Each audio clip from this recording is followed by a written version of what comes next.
For the first time ever, domestic violence patterns are being tracked. Thank you to Tennessee and Savannah's law.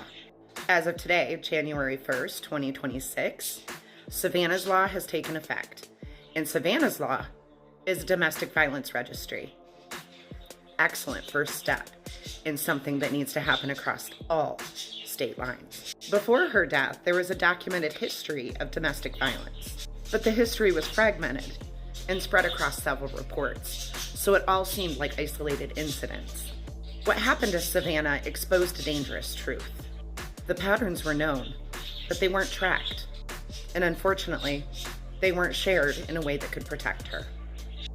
Now let's talk about what Savannah's law is going to do to help protect future victims of domestic violence. Savannah's law recognizes that patterns of domestic violence exist and they're escalating. It recognizes they're not random, it's not isolated, and definitely not a one-time mistake. In Tennessee, Savannah's law made it possible to create the first domestic violence offender registry.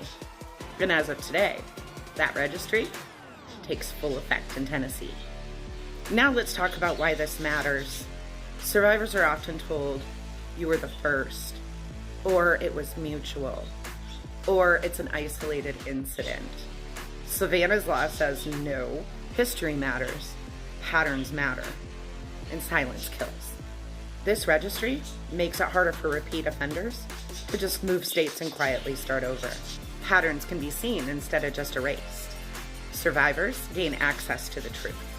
Communities gain access to information, and potential future victims can see for themselves the truth before getting involved with an abuser. This isn't about revenge. This is about protection and prevention.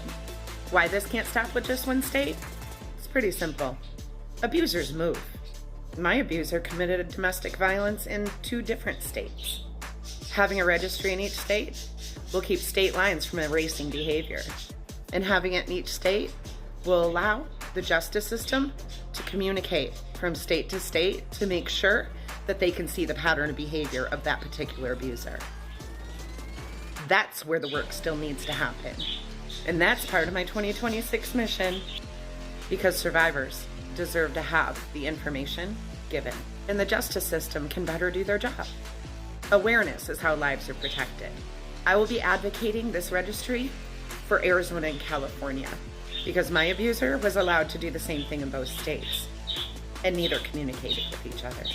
I would like Arizona and California to adopt a similar domestic violence offender registry, because accountability shouldn't just disappear because someone crosses a border.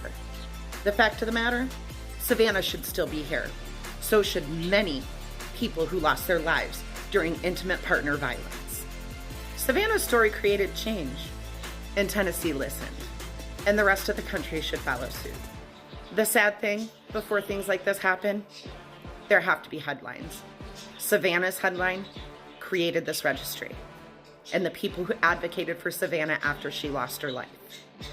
Let's try to get this passed in all the states in this country before more people lose their lives, and we have to create laws for people who are a headline. If you want to help, learn what your state does or doesn't track. Ask lawmakers why survivors aren't warned. Share this information, because truth saves lives that silence never has. I love you.